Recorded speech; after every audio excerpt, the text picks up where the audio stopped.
Just কল্পনা করুন, মহাকাশে কোনো নভোচারী তার স্পেস স্যুট খুলে ফেললে তার সাথে কী ভয়ানক জিনিস ঘটবে। আপনি কি কল্পনা করতে পেরেছেন? যদি না করতে পারেন সমস্যা নেই, আমি আপনাকে সাহায্য করছি। পৃথিবীর বায়ুমণ্ডলের ভিতরে আমরা মানুষরা প্লাস অন্যান্য জীবজন্তুরা ঠিকভাবে বেঁচে আছি শুধুমাত্র অক্সিজেন আছে এর জন্যই না, বরং বায়ুমণ্ডলের প্রবল চাপের কারণেও আমরা বেঁচে আছি। এই চাপের পরিমাণ হচ্ছে 14.7 PSI বা পাউন্ডস পার স্কোয়ার ইঞ্চ। আর একটু সহজ করে বললে, আপনি পৃথিবীতে থাকা অবস্থায় প্রতি মুহূর্তে আপনার শরীরের প্রত্যেক বর্গ ইঞ্চিতে 6.7 কেজি ওজনের কোনো বস্তু রাখলে যেমন অনুভব করবেন ঠিক ততটাই অনুভব করতেছেন। আর আপনার পুরো শরীরে যে কত হাজার কেজি ওজনের চাপ সহ্য করতেছেন তা একটু হিসাব করে নিজেই দেখুন। কিন্তু এত চাপ কোথায় থেকে হলো সেটাও বলে দিচ্ছি। আমরা জানি পৃথিবীর মোট মাস বা ওজন হলো 5,972 কুইন্টিলিয়ন কেজি বা প্রায় 6 সেক্সটিলিয়ন কেজি।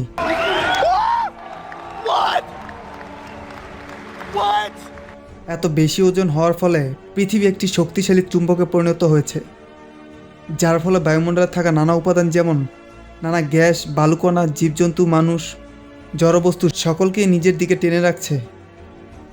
আর এই কারণে যে জিনিসের ম্যাস বা ঘনত্ব বেশি সেই জিনিসের প্রতি পৃথিবীর আকর্ষণও বেশি। উদাহরণ হিসেবে ধরুন চাঁদ। চাঁদের ম্যাস হলো 73 কুইন্টিলিয়ন 420 কোয়াড্রিলিয়ন। যে চাঁদ কিনা পৃথিবীর পৃষ্ঠ থেকে 3,84,000 কিলোমিটার দূরে থাকা সত্ত্বেও পৃথিবী তার নিজের দিকে টেনে রেখেছে। শুধুমাত্র চাঁদ পৃথিবীর চারদিকে সেকেন্ডে 1 কিলোমিটার স্পিডে ঘুরছে বলে পৃথিবীতে পতিত হচ্ছে না। যদি চাঁদ পৃথিবীকে প্রদক্ষিণ না করত তবে চাঁদটা সোজা এসে পৃথিবীর সাথে ধাক্কা লাগতো। ভাবা যায় কি ভয়ানক বিষয় এটা। ঠিক এইভাবে পৃথিবীর আকর্ষণের কারণে বায়ুমণ্ডলে থাকা কোটি কোটি ক্ষুদ্র ক্ষুদ্র উপাদানে একটা ঘনত্ব তৈরি হয়েছে, আর এই ঘনত্বের দ্বারাই এই চাপের সৃষ্টি হয়েছে। মনে করুন আপনি পানিতে ডুবে আছেন, আর পানিকে মনে করুন বায়ুমণ্ডল। যদিও খালি চোখে দেখা যায় না বায়ুমণ্ডলের ঘনত্ব, কিন্তু যদি মাইক্রোস্কোপিক লেভেলে দেখেন তবে দেখবেন ঠিকই পানির মতো পুরুত্বে ঘিরে আছে সমস্ত উপাদান। আপনার প্রশ্ন হতে পারে, এত বেশি চাপ থাকা সত্ত্বেও তবে কেন আমরা এই চাপ অনুভব করি না? আসলে করি না এই কারণে যে আমরা জন্মের পর থেকে এই চাপ পেয়ে এসেছি, তাই আলাদাভাবে আমাদের শরীর এই চাপকে অনুভব করে না। কিন্তু যদি স্পেসে যাই, যেখানে বায়ুমণ্ডলের মতো চাপ নেই, তবেই বুঝতে পারবো যে এত জীবন কী পরিমাণ চাপের ভিতরে ছিলাম আমরা। এখানে প্রশ্ন হলো, এত চাপের মধ্যে বড় হয়ে এই চাপ ছাড়া স্পেসে আমাদের সাথে কী ঘটবে। চলুন এবার সেটা জানি। এখানে স্পেস বলতে আমরা ISS বা ইন্টারন্যাশনাল স্পেস স্টেশনের বাইরে স্পেসকেই ধরে নিলাম, যেখানে সূর্যের আলোতে থাকলে তাপমাত্রা 120 ডিগ্রি সেলসিয়াস, এবং সূর্যের আলোতে না থাকলে মানে পৃথিবীর ছায়া থাকলে তাপমাত্রা -150 ডিগ্রি সেলসিয়াস। একজন নভোচারী স্পেস স্যুট পরা থাকলে তার স্যুটের ভিতরে পৃথিবীর মতো প্রত্যেক বর্গ ইঞ্চিতে 6.7 কেজি বায়ুর প্রেসার থাকে। সাথে যখন সূর্যের আলোতে থাকে তখন কয়েক লেয়ারের প্রোটেকশন থাকে। তাই স্পেস স্যুটের গঠন এত চমৎকারভাবে তৈরি যে সেটা আসলে একটা ক্ষুদ্র চলমান জীবন রক্ষাকারী মহাকাশ যান হিসেবেই বলা যায়। এতে আছে 10টিরও বেশি স্তর। প্রতিটি স্তর আলাদা আলাদাভাবে কাজ করে, যেন নভোচারী বাঁচতে পারে মহাকাশের ভয়ানক শূন্যতা, তাপমাত্রা ও বিকিরণের মধ্যে। চলুন ISS-এ ব্যবহৃত স্পেস স্যুটের স্তরগুলো নিয়ে সামান্য আলোচনা করি, তারপর এই স্যুট খুলে ফেললে কী হবে সেটা জানব। প্রথমে সবচেয়ে বাইরের স্তরে থাকে থার্মাল মাইক্রোমেটিওরাইট গার্মেন্ট। এটার কাজ হলো মাইক্রোমেটিওরাইট আঘাত ও সূর্যের বিকিরণ থেকে সুরক্ষা। আর মাইক্রোমেটিওরাইট অতি ক্ষুদ্র ধূলিকণা বা শিলাখণ্ড, যেগুলো আকার সাধারণত ব্যাস 0.001 মিলিমিটার থেকে 1 মিলিমিটার এবং এর ওজন 1 গ্রামের অনেক ভগ্নাংশ মাত্র। এর গতি 60 থেকে 70 কিলোমিটার প্রতি সেকেন্ডে, যেটা 1 সেকেন্ডে প্রায় ঢাকা থেকে কক্সবাজার চলে যেতে পারে। এত ছোট হওয়া সত্ত্বেও যদি 30 কিলোমিটার সেকেন্ডে কোনো স্যাটেলাইটে লাগে তা বুলেটের চেয়েও বেশি শক্তি উৎপন্ন করতে পারে। ফলে স্পেস স্যুট, স্যাটেলাইট বা স্পেসক্রাফটের গায়ে ক্ষুদ্র গর্ত বা পিট তৈরি হয়। তাই স্পেস স্যুটের বাইরের স্তর থার্মাল মাইক্রোমেটিওরাইট গার্মেন্ট দিয়ে তৈরি হয়, এমনভাবে যেন ছোট মাইক্রোমেটিওরাইটের আঘাতেও ফুটো না হয় এবং তাপ বিকিরণ ভিতর না ঢুকে। তারপর আছে থার্মাল ইনসুলেটেড লেয়ার, যা বাহিরের তাপমাত্রা যাতে ভিতরে না ঢুকে এবং দেহের তাপ বাহিরে না যায়। তারপর থাকে প্রেসার ব্লাডার লেয়ার। এটার কাজ হলো নভোচারীর শরীরের চারপাশে বায়ুচাপ ধরে রাখা। রেস্ট্রেন্ট লেয়ার, যা চাপযুক্ত ব্লাডার যাতে ফুলে না যায় বা আকার না বদলায় সেটাকে ধরে রাখে।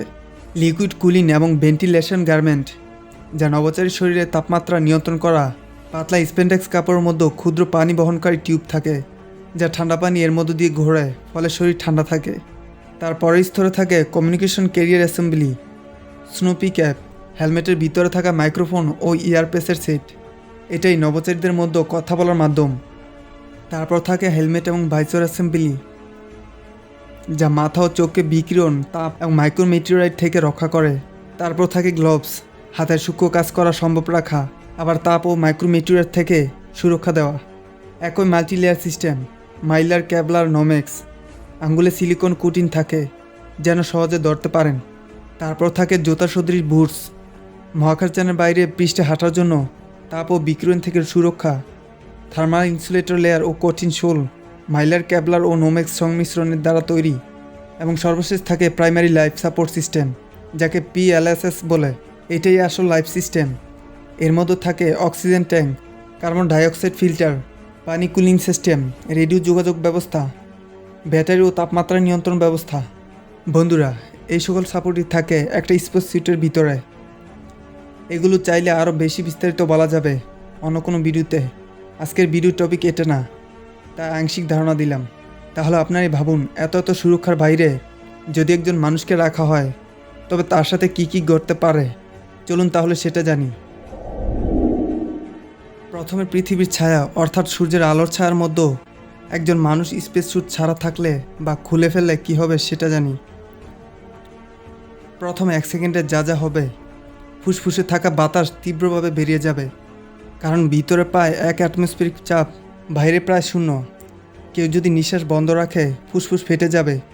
তাই মহাকাশে যদি কখনো এমন জরুরি অবস্থা হয়, স্যুট ফুটো হয়, নভোচারীকে বলা হয় শ্বাস ছেড়ে দাও, না হলে ফুসফুস ফেটে যাবে। তারপর রক্তের দ্রবীভূত গ্যাসগুলো বুদবুদের মতো বের হতে শুরু করবে, যাকে বলে ইবুলিজম। তারপর 1 থেকে 10 সেকেন্ডের মধ্যে যা যা ঘটবে, অক্সিজেনের অভাবে দ্রুত অজ্ঞান হয়ে পড়বে, চোখ, মুখ এবং ত্বক ফুলে উঠবে, শরীর প্রায় 2 গুণ আকারে ফুলে যাবে।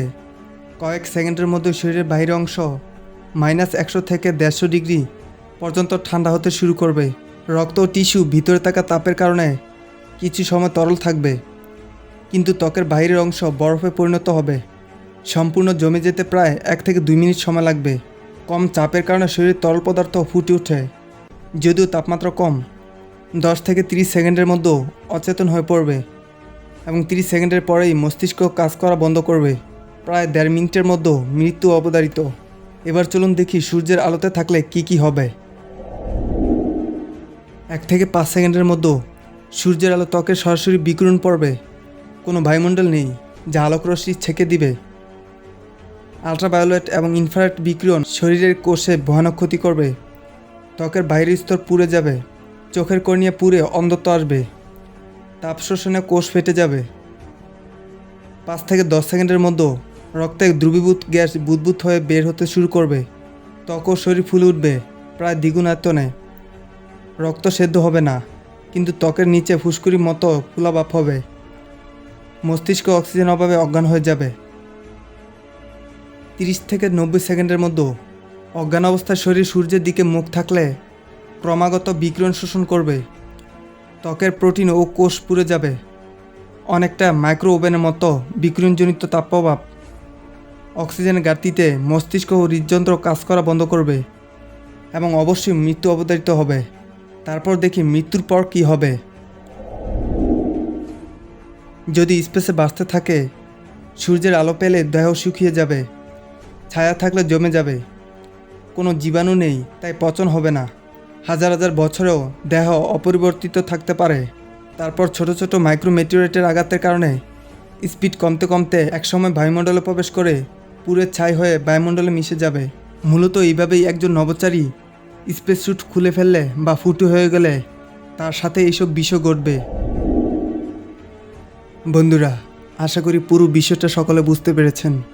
যদি কোনো বিষয় না বুঝে থাকেন, তবে অবশ্যই তা কমেন্টে জিজ্ঞেস করতে পারেন। আর আজকের ভিডিওটি ভালো লাগলে এবং এমন ভিডিও সামনে আরও দেখতে চাইলে চ্যানেলটি লাইক, শেয়ার ও সাবস্ক্রাইব করে সাথে থাকুন। ধন্যবাদ সবাইকে।